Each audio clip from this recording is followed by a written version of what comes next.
बृहदारण्य उपनिषद 2:4-10 में कहा गया है, परम पुरुष ईश्वर के निश्वास से चारों वेद, इतिहास, पुराण, उपनिषद, श्लोक, सूत्र और अनुव्याख्या ये सभी प्रकाश हुआ है।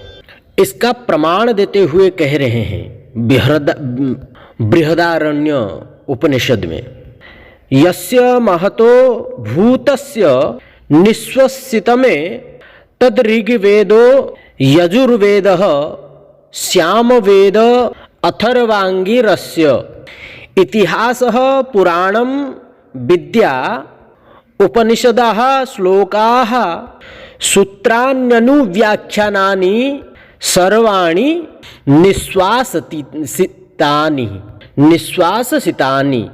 इसका अर्थ यह है, परम पुरुष कौन है? भगवान श्री कृष्ण परम पुरुष।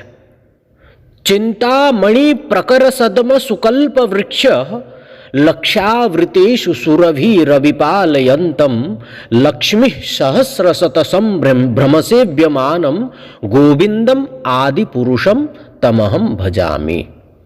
ईश्वरः परम कृष्ण, वे परम पुरुष भगवान श्री कृष्ण के निश्वास से चारों वेद, इतिहास, पुराण, उपनिषद, श्लोक, सूत्र और इसका अनुव्याख्या ये सभी प्रकाशित हुए हैं भगवान के निश्वास से। इतिहास से रामायण और महाभारत आदि को समझना चाहिए और पुराण शब्द से श्रीमद् भागवत आदि पुराण से लेकर अष्टादश महापुराण से तात्पर्य है।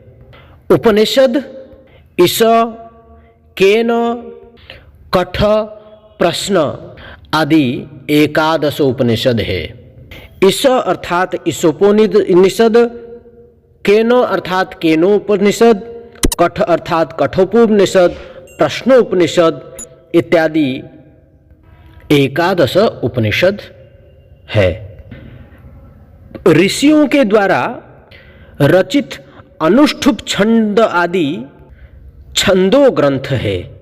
ये सब ऋषियों के द्वारा रचना किया गया है। अनुष्ठुप छंद, साग्रत विकृति छंद आदि अनेक प्रकार के छंद है। 200 से ऊपर छंद है। इन सभी छंद जितने भी ग्रंथ है ये सब ऋषियों के द्वारा रचना की गई है। प्रधान तत्वाचार्यों के द्वारा रचित वेदार्थ सूत्रों को सूत्र कहते हैं।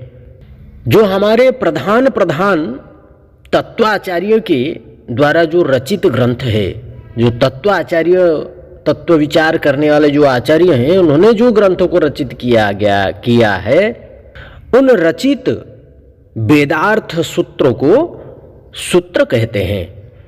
जैसे हरिनामृत व्याकरण में 4,500 सूत्र हैं।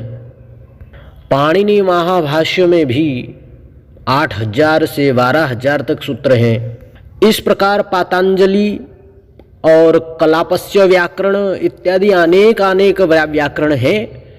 सभी में सूत्र है। उसी सूत्र के द्वारा किसी शब्द को सिद्ध किया जाता है, संधियों को सिद्ध किया जाता है, कारक को सिद्ध किया जाता है, समास, कृदंत, तद्धित आदियों को सिद्ध किया जाता है, जिसमें शास्त्र में प्रवेश होता है।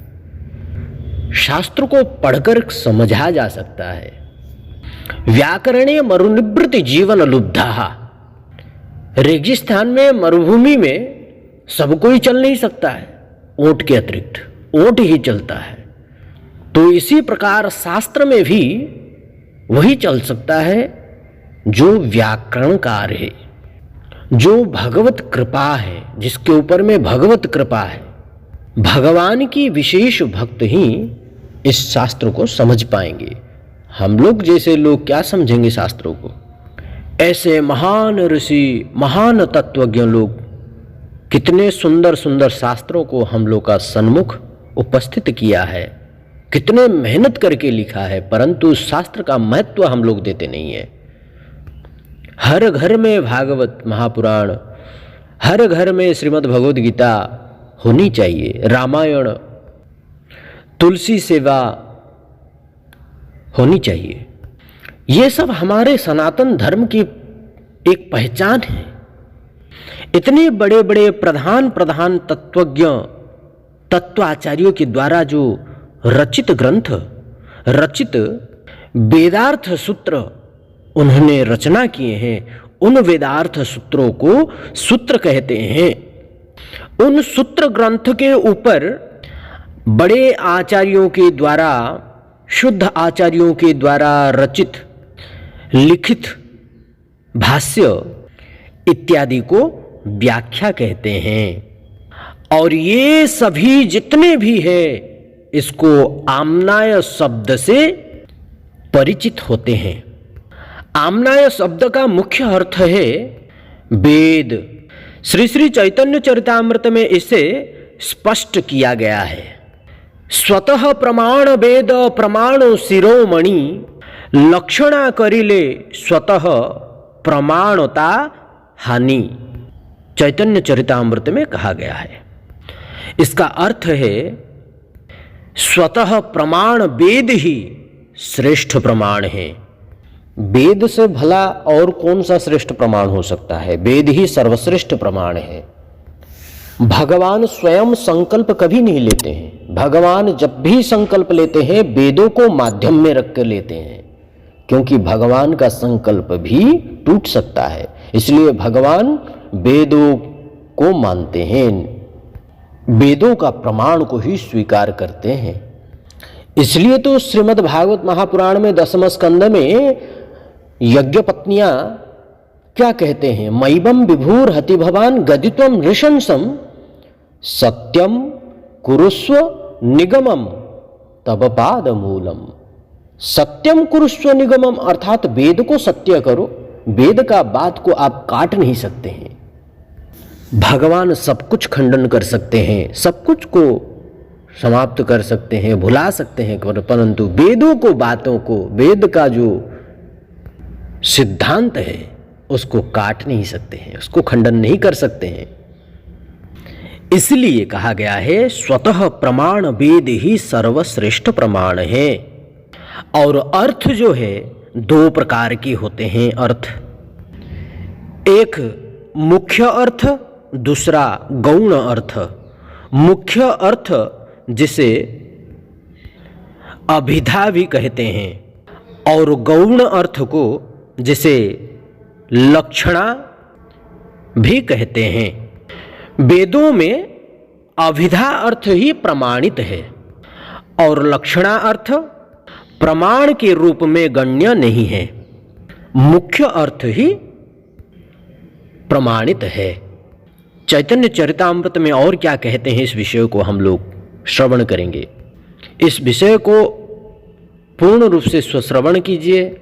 श्रद्धापूर्वक ध्यान से श्रवण करेंगे तो बहुत कुछ उसमें से प्राप्त होगा।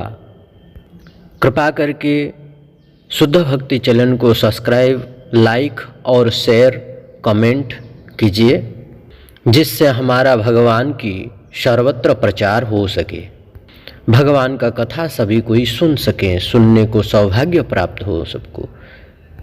हरे कृष्ण। आप सबकी चरण कमल में दंडवत प्रणाम। हरे कृष्ण। राधे श्याम। श्री वृंदावन धाम की जय, ब्रजरज की जय, यमुना महारानी की जय, राधा विनोद बिहारी लाल की जय, श्री राधा मदन गोपाल लाल की जय, श्री राधा गिरधारी लाल की जय, श्री राधा माधव जू की जय, गौ माता की जय, अनंत कोटि वैष्णव वृंद की जय। निताय गौर प्रेमानंदे हरि हरि बोल। जय जय श्री राधे श्याम। हरे कृष्ण।